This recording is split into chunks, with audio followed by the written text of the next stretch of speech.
शुक्रवार तड़के दिल्ली के मंगोलपुरी इलाके में स्थित फर्नीचर मार्केट में भीषण आग लग गई और इस आग ने देखते ही देखते 6 दुकानों को अपनी चपेट में ले लिया, जिससे भारी नुकसान हुआ है। आग की चपेट में आकर टेम्पो भी क्षतिग्रस्त हुआ है। दिल्ली फायर सर्विस के कर्मियों ने मौके पर पहुंचकर घंटों की मशक्कत के बाद आग पर काबू पा लिया। दिल्ली फायर सर्विस के एक अधिकारी ने बताया कि शुक्रवार तड़के दिल्ली के मंगोलपुरी इलाके में एक फर्नीचर मार्केट में आग लग गई, जिससे 6 दुकानें और एक टेम्पो क्षतिग्रस्त हो गए।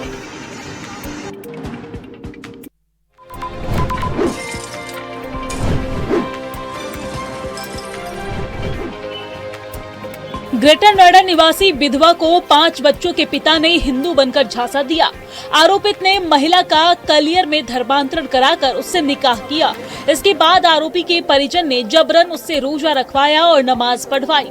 3 बच्चों की मां और 55 वर्षीय ग्रेटर नोएडा निवासी विधवा हिंदू महिला से आरोपी अशफाक उर्फ राजू ने राजीव बालियान बनकर वर्ष 2016 में दिल्ली देहरादून हाईवे स्थित गुप्ता रिसोर्ट पर मुलाकात की थी। महिला को शादी का झांसा देकर प्रेम जाल में फंसा लिया। कुछ दिन बाद आरोपी ने झूठ बोला कि मौसी की लड़के की पत्नी से उसका जबरन विवाह करा दिया गया था। वह हिंदू रीति रिवाज से दूसरी शादी नहीं कर सकता। उसे मुस्लिम बनकर निकाह करने का झांसा दिया।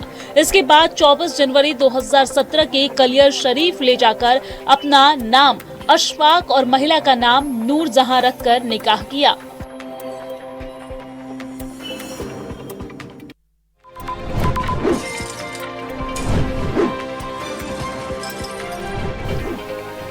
उत्तर प्रदेश के हापुड़ में पुलिस और बदमाशों के बीच मुठभेड़ हो गई।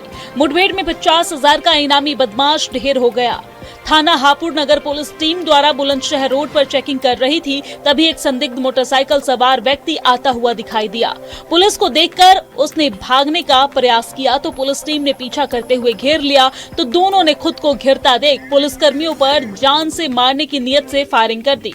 इसके बाद जवाबी कार्रवाई करते हुए पुलिस ने भी फायरिंग की, जिसमें बदमाश को गोली लगने से बदमाश गंभीर रूप से घायल हो गया है।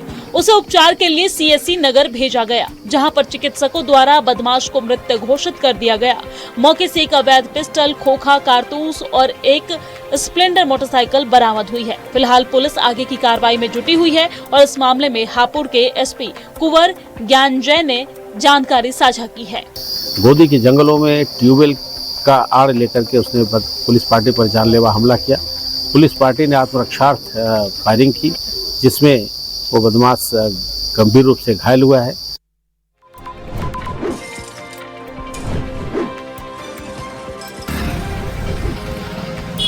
गुरुग्राम जिला पुलिस की क्राइम ब्रांच ने दिल्ली से संचालित हो रहे एक अंतर्राज्यीय साइबर ठगी गिरोह का भांडाफोड़ किया है। पुलिस ने गिरोह के 3 शातिर सदस्यों को गिरफ्तार किया। यह गिरोह दिल्ली के पॉश इलाके दिलशाद गार्डन में किराए का फ्लैट लेकर पूरे देश में ठगी का जाल चला रहा था।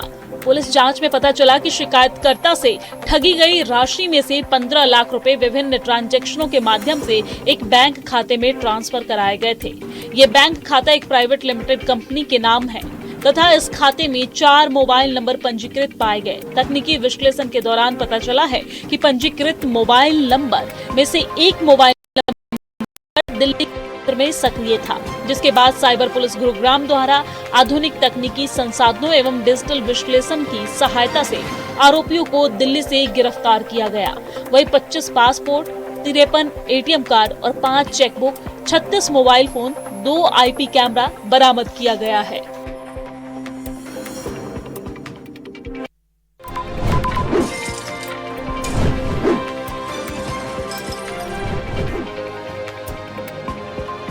राजधानी दिल्ली में आम लोगों को सरकारी सेवाओं का लाभ आसानी से उपलब्ध कराने के लिए जन कल्याण शिविरों का आयोजन किया जा रहा है। 18 जून से 20 जून तक चलने वाले इन शिविरों में दिल्ली के विभिन्न इलाकों में प्रशासन और अलग अलग विभागों के अधिकारी मौजूद रहेंगे। इन शिविरों के जरिए लोगों की बिजली, पानी, स्वास्थ्य, सामाजिक कल्याण, प्रमाण पत्र, पेंशन और अन्य नागरिक सुविधाओं से जुड़ी समस्याओं को सुनकर उनका समाधान करने का प्रयास किया जाएगा। बीजेपी के सेवा पखवाड़े के तहत आयोजित किए जा रहे इन कार्यक्रमों में पौधारोपण अभियान, स्वच्छता अभियान और जनसंपर्क कार्यक्रम भी शामिल हैं। इन अभियानों के माध्यम से केंद्र सरकार और दिल्ली सरकार की योजनाओं और उपलब्धियों की जानकारी भी जनता तक पहुंचाई जा रही है। सरकार का दावा है कि इन जन कल्याण शिविरों से लोगों को सरकारी दफ्तरों के चक्कर लगाने की जरूरत कम होगी और एक ही स्थान पर कई विभागों की सेवाएं उपलब्ध हो सकेंगी।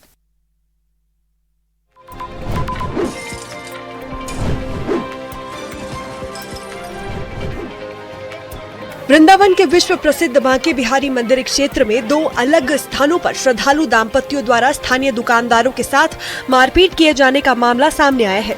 घटना का वीडियो सोशल मीडिया पर तेजी से वायरल हो रहा है, जिसमें दोनों पक्षों के बीच कहासुनी के बाद मारपीट होती दिखाई दे रही है। हालांकि विवाद किस बात को लेकर हुआ, इसका स्पष्ट कारण अभी सामने नहीं आ सका है। सूचना मिलने पर पुलिस मौके पर पहुंची और मामले की जानकारी जुटाई। पुलिस का कहना है कि वायरल वीडियो के आधार पर घटना की जाँच की जा रही है तथा आवश्यक कार्रवाई की जाएगी। गौरतलब है कि बांके बिहारी मंदिर क्षेत्र में इन दिनों मारपीट और विवाद की घटनाओं में लगातार बढ़ोतरी देखने को मिल रही है। स्थानीय लोगों का कहना है कि अत्यधिक भीड़ और समुचित व्यवस्थाओं के अभाव के कारण ऐसे विवाद अक्सर सामने आ रहे हैं। फिलहाल पुलिस पूरे मामले की जांच में जुटी हुई है।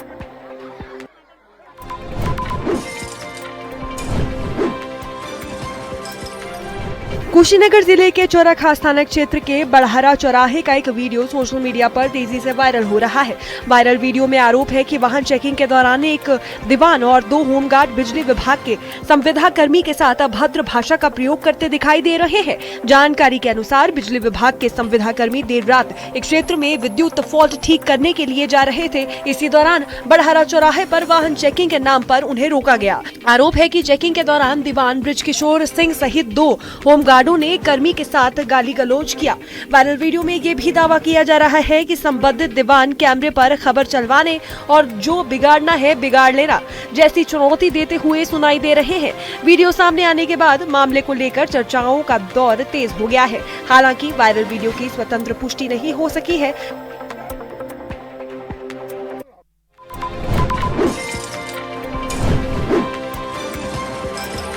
नंदनगरी स्थित जिला पार्क में आयोजित इस नुक्कड़ नाटक का उद्देश्य खासकर युवाओं को नशे की लत से दूर रहने के लिए जागरूक करना था।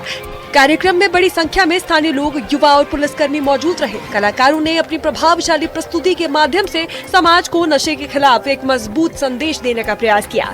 नाटक के जरिए दिखाया गया कि किस तरह नशे की लत एक व्यक्ति के स्वास्थ्य, शिक्षा, परिवार और पूरे भविष्य को बर्बाद कर देती है। साथ ही ये संदेश भी दिया गया कि नशे की समस्या से लड़ना केवल किसी एक व्यक्ति या पुलिस की जिम्मेदारी नहीं, बल्कि पूरे समाज की साझा जिम्मेदारी है। उत्तर पूर्वी दिल्ली पुलिस का कहना है कि नशा मुक्त भारत पखवाड़ा के तहत आगे भी ऐसे जागरूकता कार्यक्रम आयोजित किए जाएंगे ताकि युवाओं को नशे से दूर रखकर एक स्वस्थ और सुरक्षित समाज का निर्माण किया जा सके। पुलिस का मानना है कि नशे के खिलाफ लड़ाई सिर्फ कानून के सहारे नहीं जीती जा सकती, बल्कि इसके लिए समाज के हर वर्ग की भागीदारी और जागरूकता सबसे ज्यादा जरूरी है।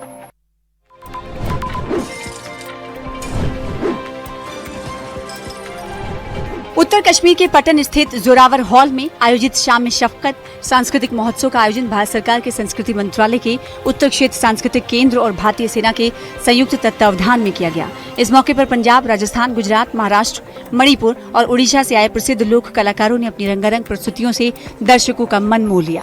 कार्यक्रम के दौरान लोक नृत्य, पारंपरिक संगीत और विभिन्न सांस्कृतिक प्रस्तुतियों के माध्यम से भारत की समृद्ध सांस्कृतिक विरासत और एक भारत श्रेष्ठ भारत की भावना को जीवंत किया गया। कलाकारों की मनमोहक प्रस्तुतियों ने न सिर्फ दर्शकों का भरपूर मनोरंजन किया, बल्कि देश की विविधता में एकता का संदेश भी दिया।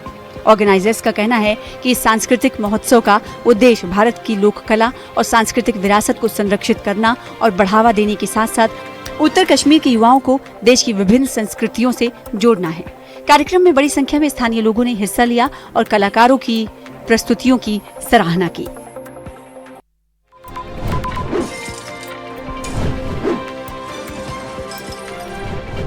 पुंछ जिले की मंडी तहसील के गांव छंबर किनारी में वीरवार को जंगली भालू के हमले में 3 महिलाएं घायल हो गई, जिन्हें लोगों ने भालू से छुड़ाकर उप जिला अस्पताल मंडी पहुंचाया, जहां पर प्राथमिकी उपचार के उपरांत 2 महिलाओं की हालत गंभीर देखते हुए उन्हें पुंछ के राजा सुखदेव सिंह जिला अस्पताल लाया गया, जहां से एक घायल की हालत नाजुक देखते हुए उसे जीएमसी राजौरी रेफर कर दिया गया, जबकि दूसरी महिला का अस्पताल में उपचार जारी है।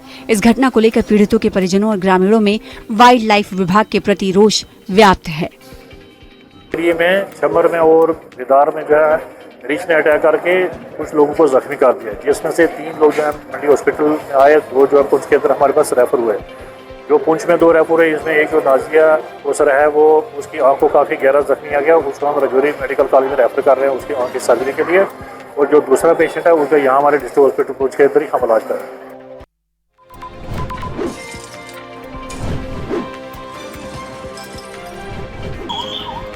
आगामी अमरनाथ यात्रा को लेकर जिला सांबा में सुरक्षा व्यवस्था पूरी तरह से सख्त कर दी गई है। यात्रा शुरू होने में अब कुछ ही दिन शेष रह गए हैं, जिसके मद्देनजर सुरक्षा एजेंसी अलर्ट मोड पर हैं और बॉर्डर से लेकर प्रमुख मार्गों तक सुरक्षा के व्यापक इंतजाम किए गए हैं। जिला सांबा के बॉर्डर रूट पर सुरक्षा बलों को हाई अलर्ट पर रखा गया है।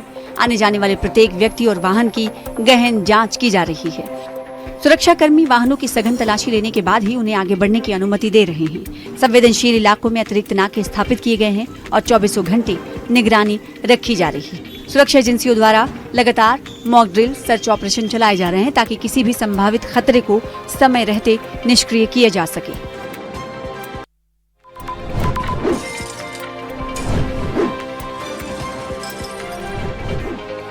केंद्रीय शिक्षा मंत्री धर्मेंद्र प्रधान ने नीट यूजी री एग्जाम की तैयारियों का जायजा लेने के लिए उच्च स्तरीय बैठक की। बैठक में शिक्षा मंत्रालय, राज्य सरकारों, राष्ट्रीय परीक्षा एजेंसी और उच्च शिक्षण संस्थानों के वरिष्ठ अधिकारी शामिल हुए। बैठक के दौरान मंत्री ने परीक्षा प्रक्रिया में पारदर्शिता, निष्पक्षता और बेहतर व्यवस्था सुनिश्चित करने पर जोर दिया। परीक्षा की सुरक्षा व्यवस्था, समन्वय, लॉजिस्टिक्स, शिकायत निवारण और दिशा निर्देशों के पालन पर विस्तार से चर्चा हुई। उन्होंने कहा कि परीक्षा का आयोजन पूरी ईमानदारी, सुरक्षा और दक्षता के साथ किया जाना चाहिए। सभी राज्यों और केंद्र शासित प्रदेशों को सभी संबंधित एजेंसियों के साथ लगातार संपर्क और बेहतर तालमेल बनाए रखने के निर्देश दिए गए। बैठक हाइब्रिड मोड में आयोजित की गई, जिसमें देश भर से 222 प्रतिनिधियों ने हिस्सा लिया।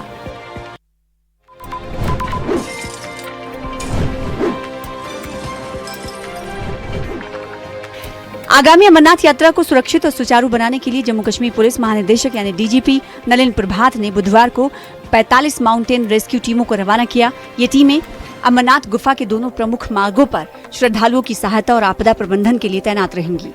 इन 45 टीमों में Jammu Kashmir police, SDRF, NDRF, CRPF और एसएसबी, साथ ही साथ बीएसएफ के जवान शामिल हैं।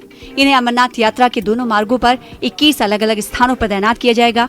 एसडीआरएफ के निदेशक इम्तियाज हुसैन मीर ने कहा कि हर वर्ष की तरह इस बार भी बचाव दल श्रद्धालुओं की सहायता के लिए मौजूद रहेंगे। उन्होंने कहा कि टीमें यात्रियों को हर संभव मदद और सुविधा उपलब्ध कराएंगी। गौरतलब है कि अमरनाथ यात्रा के दौरान ऊंचाई वाले इलाकों, खराब मौसम और भूस्खलन जैसी चुनौतियों को देखते हुए विशेष रूप से प्रशिक्षित माउंटेन रेस्क्यू टीमों की तैनाती की जाती है ताकि श्रद्धालुओं की सुरक्षा सुनिश्चित की जा सके।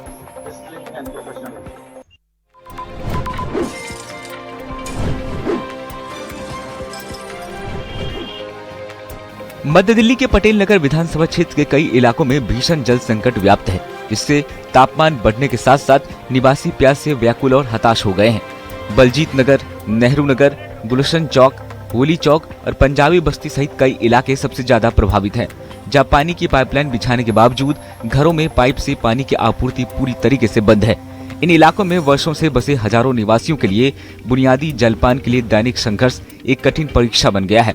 स्थानीय लोगों का कहना है कि उन्हें पानी की कुछ बाल्टियां पाने के लिए घंटों लंबी कतारों में खड़ा होना पड़ता है।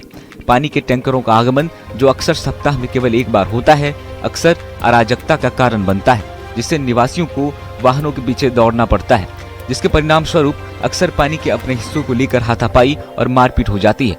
प्रशासन की अपर्याप्त प्रतिक्रिया से स्थानीय निवासी बेहद निराश हैं। कई लोगों को अपने बड़े संयुक्त परिवार का भरण पोषण करना पड़ता है।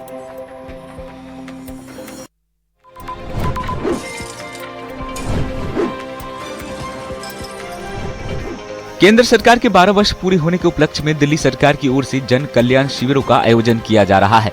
सेवा, सुविधा और समाधान थीम पर आधारित ये शिविर 18 से 20 जून तक सुबह 10 बजे से शाम 5 बजे तक आयोजित किए जाएंगे। इन शिविरों में केंद्र और दिल्ली सरकार की विभिन्न जन कल्याणकारी योजनाओं की जानकारी देने के साथ साथ पात्र लोगों को लाभ भी उपलब्ध कराया जाएगा। दिल्ली सरकार द्वारा आयोजित जन कल्याण शिविरों का उद्देश्य आम नागरिकों तक सरकारी योजनाओं का लाभ सीधे पहुंचाना है। शिविरों में राशन कार्ड, ई श्रम कार्ड, आयुष्मान भारत योजना, जनधन खाता, वोटर आईडी कार्ड और विभिन्न सामाजिक सुरक्षा योजनाओं से संबंधित सेवाएं उपलब्ध कराई जाएंगी। प्रधानमंत्री विश्वकर्मा योजना, पीएम स्वनिधि योजना, आयुष्मान पंजीकरण, हेल्थ आईडी कार्ड, दिव्यांगजन सहायता, एलकीडो से जुड़ी सुविधाएं और विभिन्न प्रमाण पत्रों के लिए सहायता दी जाएंगी। शिविर में नागरिकों को सरकारी योजना के आवेदन और उनसे जुड़ी समस्याओं के समाधान की सुविधा भी मिलेगी।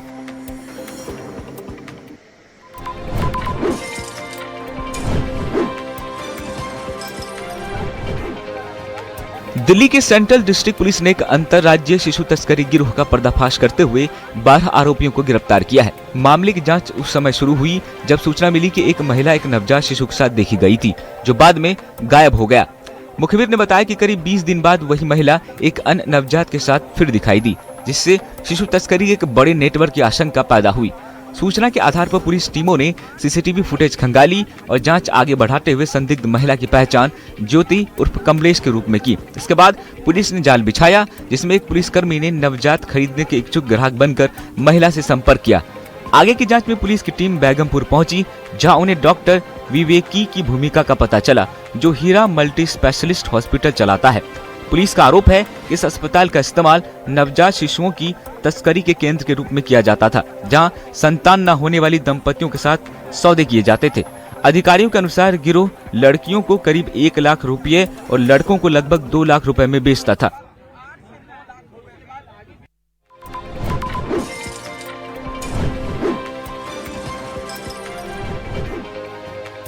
दिल्ली सरकार के कैबिनेट मंत्री प्रवेश वर्मा ने एनडीएमसी कम्युनिटी सेंटर में जन कल्याण शिविर का उद्घाटन किया। ये अभियान केंद्र में मोदी सरकार के 12 वर्ष और दिल्ली सरकार के कार्यकाल के उपलक्ष्य में आयोजित किया जा रहा है। अवसर पर प्रवेश वर्मा ने कहा कि दिल्ली की सभी 70 विधानसभा सीटों में जन कल्याण शिविर लगाए जा रहे हैं। इन शिविरों के माध्यम से केंद्र और दिल्ली सरकार की विभिन्न जनहितकारी योजनाओं की जानकारी लोगों तक पहुंचाई जा रही है। साथ ही पात्र नागरिकों को पंजीकरण, कार्ड बनवाने और आवश्यक दस्तावेज से जुड़ी प्रक्रियाओं में भी सहायता की जा रही है। उन्होंने बताया कि लोगों को सरकारी योजनाओं का लाभ लेने के लिए किसी प्रकार की परेशानी न हो, इसके लिए जिला प्रशासन के वरिष्ठ अधिकारी, जिला मजिस्ट्रेट और उप मंडल मजिस्ट्रेट सहित अन्य अधिकारी शिविरों में मौजूद है। शिविरों के दौरान नागरिकों को अग्नि सुरक्षा और आपदा प्रबंधन से जुड़े महत्वपूर्ण उपायों की जानकारी भी दी जा रही है, ताकि लोग सुरक्षा के प्रति जागरूक हो सकें। इसके अलावा भाजपा कार्यकर्ता घर घर जाकर केंद्र और दिल्ली सरकार की उपलब्धियों तथा विभिन्न योजनाओं की जानकारी दे रहे हैं।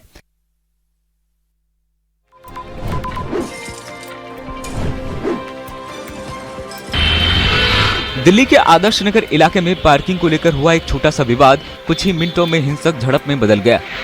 केवल पार्क क्षेत्र में हुई इस घटना ने पूरे इलाके को झकझोर कर रख दिया।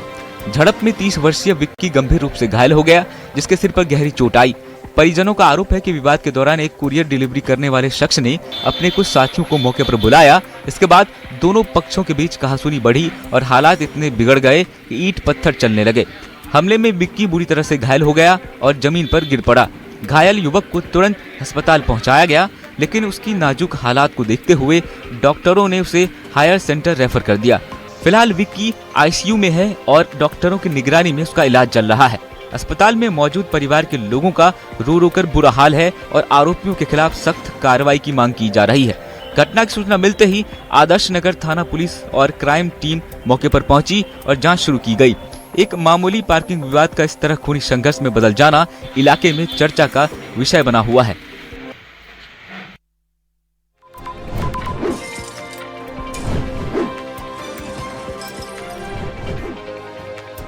दिल्ली और एनसीआर के लोगों के लिए मौसम के मोर्चों पर एक राहत भरी खबर है। मौसम विभाग के पूर्वानुमान के अनुसार इस पूरे हफ्ते रविवार तक दिल्ली वासियों को भीषण गर्मी का सामना नहीं करना पड़ेगा। आसमान में बादलों की आवाजाही लगी रहेगी और तेज हवाओं के साथ हल्की बूंदाबांदी का दौर जारी रहने की उम्मीद है। बुधवार को दिन भर तेज धूप खिली रहने के कारण अधिकतम तापमान 4.8 डिग्री सेल्सियस का उछाल आया और ये सफदरजंग विदेशालय में 38.1 डिग्री सेल्सियस दर्ज किया गया। हालांकि राहत की बात यह है कि यह तापमान अभी भी समान 0.7 डिग्री से कम है। वहीं न्यूनतम तापमान 23.8 डिग्री सेल्सियस रहा, जो सामान्य से 3.7 डिग्री नीचे है।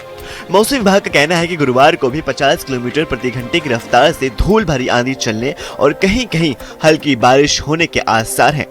ऐसा ही खुशनुमा मौसम रविवार तक बना रह सकता है। इसके अलावा दिल्ली की हवा भी फिलहाल सांस लेने योग्य है।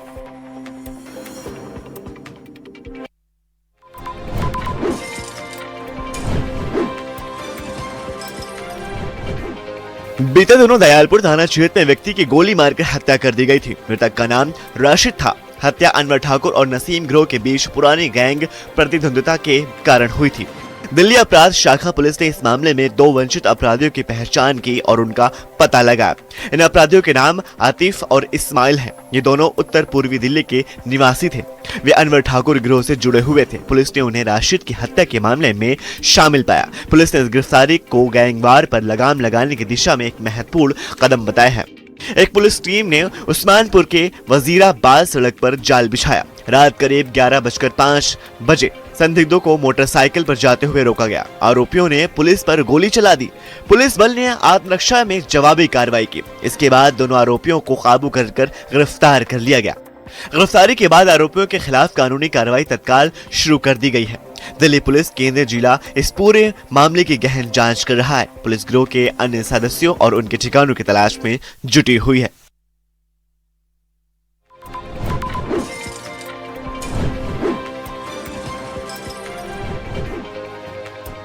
दिल्ली पुलिस ने अपने कर्मियों के निर्धारित कार्यकाल पूरा करने पर बड़े स्तर का तबादला का आदेश दिया है। नई ट्रांसफर पोस्टिंग नीति के तहत कुल 4,879 पुलिसकर्मियों को एक जिला या यूनिटों से हटाकर दूसरे जिले और यूनिटों में भेज दिया गया है। जिन कर्मियों के तबादले किए गए हैं उनमें से 3,133 सिपाही और 1,756 हवलदार शामिल हैं। ये तबादला आदेश विशेष सॉफ्टवेयर के माध्यम से जारी किए गए हैं, जिससे पूरी प्रक्रिया को पारदर्शी और निष्पक्ष बनाया जा सके। जानकारी के मुताबिक ये कदम हाल ही में लागू किए गए स्टैंडिंग ऑर्डर के तहत उठाया गया है। इसके अनुसार जिन कर्मियों का मौजूदा यूनिट में निर्धारित कार्यकाल पूरा हो चुका था उन्हें नई जिम्मेदारियां सौंपी गई हैं। ट्रांसफर प्रक्रिया में फ्रंटलाइन यूनिट्स और सपोर्ट यूनिट के बीच संतुलन बनाए रखने पर विशेष ध्यान दिया गया है। आदेश के अनुसार फ्रंटलाइन यूनिट्स में तैनात रहे पुलिसकर्मियों को सपोर्ट यूनिट्स यानी स्पेशल ब्रांच, सुरक्षा, पीसीआर, बटालियन, विजिलेंस आदि में भेजा गया है।